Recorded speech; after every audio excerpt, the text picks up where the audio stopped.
kasus-kasus ini memang menjadi perhatian masyarakat. Betul. Nah, yang menariknya begini menurut saya Bang Rudi, ternyata sekarang penanganan kasus tindak pidana korupsi khususnya ya, media membela diri itu tidak hanya di persidangan, tetapi juga sudah masuk ke dunia maya. Dunia maya ya. Jadi kalau kita lihat ini di media-media sosial banyak sekali infografis yang isinya itu adalah pembelaan terselubung, saya bilang ya, pembelaan terselubung dari pihak-pihak yang dinyatakan terdakwa di dalam kasus korupsi.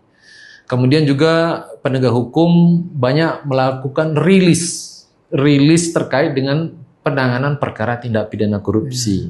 Nah, kalau menurut Bang Rudi, fenomena ini lazim nggak sih di dalam penegakan hukum gitu ya? Dari perspektif akademisi, bagaimana Bang Rudi melihat ini? Ya, kalau saya lihat memang agak nggak lazim ya, secara normal ya. Tapi memang dalam konteks apa namanya globalisasi ya, digitalisasi sekarang, ya itu memang menjadi sebuah strategi ya, baik bagi penegak hukum maupun bagi apa namanya pembelaan bagi tersangka atau terdakwa untuk melakukan namanya framing ya, kemudian branding, kemudian memberikan data-data sebagai penyeimbang di apa namanya di masyarakat.